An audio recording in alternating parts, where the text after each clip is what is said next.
Hey YouTube, welcome back to my channel. I want to talk about my next build. I'm going to go back and do another motorcycle.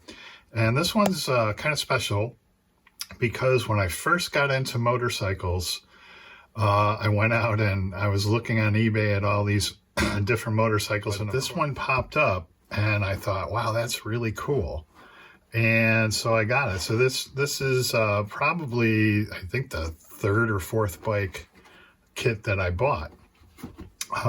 So had a little break, no group builds or anything on the agenda. So I thought I'm going to go back and do something I really want to do. So I'm going to do this. And the other cool thing is, went out on YouTube as I usually do and looked for someone else who had built this bike, this kit. Couldn't find any. Not a single one. And I spent like an hour just scrolling through, searched a couple of different ways.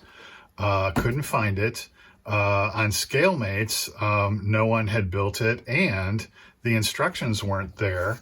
So I actually made a copy of the instructions and uploaded those, because I typically like to print them out and then go through and write things down. Went to do that, there were none there, so I uploaded mine. So now mine are out on ScaleMates, as well as the cover art was not good, and I think it was in a different language. So I took a picture of this and uploaded this. So this is what you'll see on ScaleMates. You'll see this and these. So with that, let's get into it and do an unboxing and talk a little bit about it. The other thing is, while there weren't a lot of YouTubes of this kit, there were plenty of this actual motorcycle, and this is an actual photo of the motorcycle. And I found a bunch of excellent references. Again, typically what I'll find is people who have restored them and then have them for sale, so they do a walk around, and that's exactly what I have here, and it's this exact bike. So I think I will try to build this exact bike, try to find a color as close to that as I can. So here are the instructions. You can see they're kind of faded, but it seems pretty straightforward. Some things that, Tamiya molds these in a single piece. This is Revell. They molded in two. As I went through these, I noticed that. Same thing here. I've seen these typically molded as a single piece. So this will be interesting to see how they go about engineering a kit. But again, it seems pretty straightforward. The one thing that I was a little bit bummed about is absolutely no painting instructions whatsoever.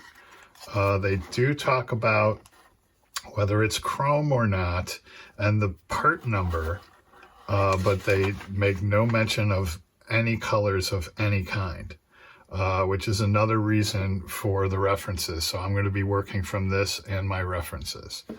So let's get into the kit. I added put these bags in back when I bought it, and it arrived, and I opened it, I put these things in these bags. So here's the decals and the clear parts, and a couple of parts that were loose in there that I threw in here. Came with wire, the tires, and yeah, I think these are like a rubber. They're pretty flexible, and they're nice. They're in good shape. And then, so we start with the black sprue, and so you got a frame, the chain, and it looks like the wheels are in two pieces, two halves. So each side there, nice detail. Little bit of flash here and there. I think, looks like, similar to Tamiya, everything's going to require some scraping. And then on these rear view mirrors, I don't think there's a chrome insert here. So similar to what I did, I can't remember which bike it was. I'm going to use my circle cutting tool and my mirror finish, adhesive, and cut some circles for some mirrors here. And then there's 2 chrome sprues still wrapped, so we'll look at that in a sec. Those in a second. Here's the other black sprue. Seat is a single piece. The tank is 2 pieces. So I'll have to work that seam, but fortunately the back is not 2 pieces, so there's no seam here, so that's nice. Everything else looks pretty nice. Nice detail. Then we have some chrome sprues. Let's see. So we have engine block. These sides, not bad, doggone. There's a little bit of a shadow in that one. I really don't want to have to re-chrome. I figure I'll have to re-chrome the tail exhaust pipes, just because once you get rid of the seam. But I was hoping these. We'll see if I can get by with that. But very nice detail. And here's the other.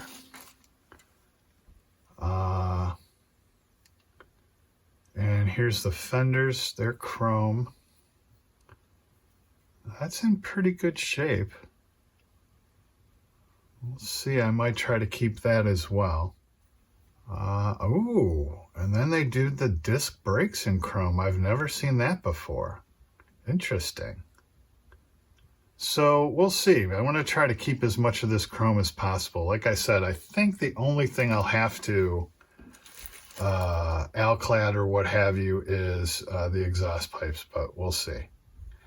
So that's the kit, and I think what I'll do next is go through, and while I don't have a color list, I'm going to work off all my references and go through and write the color down, as I typically do of each part, so that I can then, after everything's cleaned up, build the correct sub-assemblies, group the parts according to colors, and then work my way through as I typically do. So I think that's the next step now, is to go through, mark everything down, and then start cutting all this off and cleaning it all up. So that's what we're going to do. I'll get into this Revell Kawasaki KZ900 Limited. So stay tuned for that. And as always, thanks for watching and happy modeling.